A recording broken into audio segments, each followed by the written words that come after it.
अस्सलाम वालेकुम दोस्तों, उम्मीद करता हूँ तमाम दोस्त खैरियत से होंगे। आज आपका होस्ट वीज़ा वाला भाई एक और इम्पॉर्टेंट टॉपिक लेके आपके साथ हाजिर हुआ है। अगर आप लोग भी यूके का बजट वीज़ा अप्लाई करना चाह रहे हैं तो मैं आपको वीडियो के शुरू में ही बता दूँ, चाहे आपकी ट्रैवल हिस्ट्री है या नहीं है, आप यूके का बजट वीज़ा ना सिर्फ अप्लाई कर सकते हैं बल्कि हासिल भी कर सकते हैं, क्योंकि यूके जो है वो ट्रैवल हिस्ट्री के अलावा और बहुत सारे डॉक्यूमेंट्स हैं जिनको गो थ्रू करता है और उनके ऊपर उनको देखते हुए डिसीजन लेता है कि आपको वीज़ा मिलना चाहिए या नहीं मिलना चाहिए। आज वीज़ा वाला भाई आपको दो ऐसे इंपॉर्टेंट डॉक्यूमेंट के बारे में बताने वाला है कि अगर वो दो इंपॉर्टेंट डॉक्यूमेंट आपके सही है ना दोस्तों, तो आपको 100% वीज़ा मिलेगा। तो इस वीडियो को आखिर तक देखना है, स्किप नहीं करना है, पहली चीज़। दूसरी चीज़, अगर आपने अभी से विजिट वीज़ा अप्लाई करने की जर्नी शुरू करनी है तो इस वीडियो को सेव कर लें, बार बार देखेंगे क्योंकि इसके अंदर के वाले पॉइंट्स ही आपको फॉलो करने हैं और आपको वीज़ा मिल रहा होगा। तो बिना टाइम ज़ाया किए आज की वीडियो का आगाज़ करते हैं, लेकिन वीडियो को शुरू करने से पहले एम करेंगे 1000 लाइक्स का, क्योंकि आपके भाई को सपोर्ट चाहिए। और दूसरा ये कि हमारे चैनल को सब्सक्राइब कर लें, क्योंकि मैं बहुत रिसर्च करके सिर्फ वो टॉपिक्स के ऊपर वीडियोज़ बनाता हूँ जो आपके वीज़ा जर्नी के अंदर आपको हेल्प आउट कर सके। तो आइए दोस्तों, आज की वीडियो का आगाज़ करते हैं।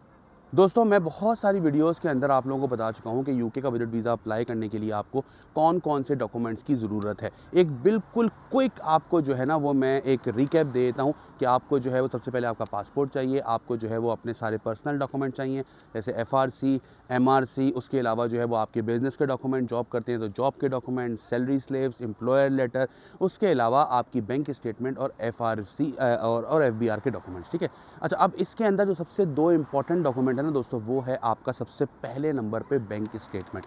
बहुत सारे लोगों को ये लगता है कि भाई हमें जो है ना बैंक स्टेटमेंट से सिर्फ ये जाहिर करना होता है कि हमारे पास बैंक अकाउंट के अंदर इतने पैसे मौजूद हैं कि अगर हम वीज़ा अप्लाई करेंगे तो वीज़ा ऑफिसर ये देखेगा कि ठीक है भाई, इसको वीज़ा दे देते हैं। मिसाल के तौर पे अगर यूके के विजिट वीज़ा के ऊपर आप आते हैं, एक 10 दिन 15 दिन का टूर करते हैं, तो आपका खर्चा अगर मिसाल के तौर पे 10 लाख आ रहा है तो आपके अकाउंट में अगर 15 से 20 लाख रुपए रखे हुए हैं तो आपको वीज़ा ऑफिसर जो है वो सेटिस्फाई हो जाएगा और वीज़ा दे देगा। पहला तो ये मुगालता है लोगों का, जो कि बिल्कुल गलत है।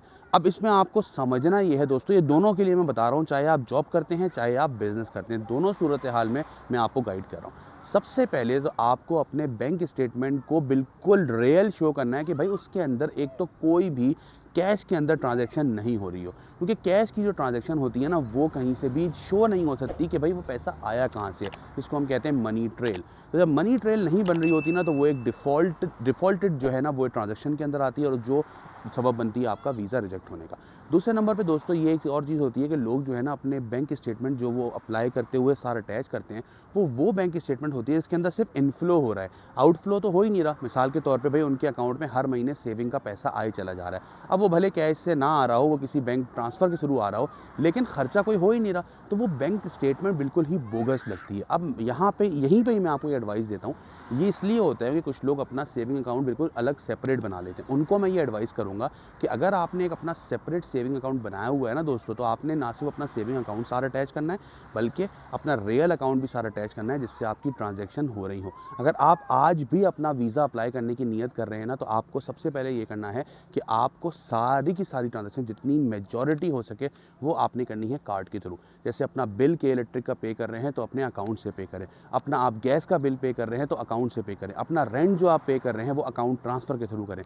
ये जब आप करेंगे ना तो उससे होगा ये कि सारे हेड्स आप पे क्लियर होते चले जाएंगे। आपकी एक प्रॉपर बैंक स्टेटमेंट बन रही होगी कि भाई ये बंदा जो है ना ये किराया भी दे रहा है, ये बिल भी दे रहा है, ये मोबाइल का बिल भी दे रहा है, कहीं रेस्टोरेंट पे जा रहा है तो खाना भी अपने कार्ड के थ्रू खा रहा है। क्योंकि देखें यूके के अंदर जो है ना कैश को बहुत ज़्यादा डिस्करेज किया जाता है। 90% लोग जो है ना वो अपनी ट्रांजेक्शन जो हैं वो अपनी कार्ड के थ्रू कर रहे होते हैं, तो इसीलिए वो ये एक्सपेक्ट करते हैं कि आपकी भी ट्रांजेक्शन बिल्कुल क्लियर हों। तो आपने क्या करना है, अगर आपके दो अकाउंट्स हैं तो एक अकाउंट को आपने प्रॉपर रन करना है कि जिससे ये शो हो सके कि भाई आपके पास पैसा आता भी है और पैसा जाता भी है आपके पास। और अगर आप सेविंग अकाउंट के अंदर अपना पैसा जमा कर रहे हैं तो वो सेविंग अकाउंट के अंदर जो पैसा आपके पास आ रहा है वो इसी अकाउंट से ट्रांसफ़र हो रहा हो, ताकि ये शो हो सके। मिसाल के तौर पर मैंने 5 लाख रुपये महीने का कमाता हूँ, मैं 2 लाख रुपए मैं खर्च कर देता हूँ, 3 लाख रुपए मैं उठा के सेविंग में डाल देता हूँ। भाई इस तरह से मेरे पास जो है वो पिछले 6 महीने के अंदर एक बैंक स्टेटमेंट बन गई है। अब एक चीज़ यहाँ पे और समझनी है, अब लोग बोलेंगे भाई इतनी सेविंग तो होती नहीं है, 6 महीने के अंदर मैं पैसा कैसे जमा करूँ? तो उसका हल आप लोग ये कर सकते हैं दोस्तों कि जो आपका सेविंग अकाउंट है उसकी आप एक मिसाल के तौर पे 10 लाख से आपने शुरुआत ले ली आज की तारीख में। आज चल रहा है मार्च। अब मार्च के बाद के 6 महीने आपने काउंट करने हैं और उन 6 महीने के अंदर आपने अपनी पूरी की पूरी बैंक स्टेटमेंट जमा करनी है, जो आपके मेन अकाउंट से वहाँ पे पैसे ट्रांसफ़र हो रहे होंगे और मेन अकाउंट से आपका खर्चा एज़ इट इज़ चल रहा होगा, ताकि दोनों अकाउंट्स आपके बैलेंस चल रहे हों। अब यहाँ पे एक और सवाल आया था उन लोगों का जो कि बिज़नेस कर रहे होते हैं। प्रॉब्लम ये आती है बिज़नेस वाले लोगों के अंदर कि वो करते ये हैं दोस्तों कि उनका एक ही अकाउंट होता है, उनका पर्सनल अकाउंट कोई भी नहीं होता। उनको भी मैं एडवाइस दूंगा कि आपने अपना पर्सनल अकाउंट ज़रूर बनाना है। उस पर्सनल अकाउंट के अंदर आपने अपनी एक सैलरी बना लेनी है। मिसाल के तौर पे आप बोलते हैं भाई मेरी तनख्वाह है 4 लाख रुपए, हर महीने 4 लाख रुपए आपके बिज़नेस अकाउंट से आपके पर्सनल अकाउंट के अंदर ट्रांसफ़र होने चाहिए।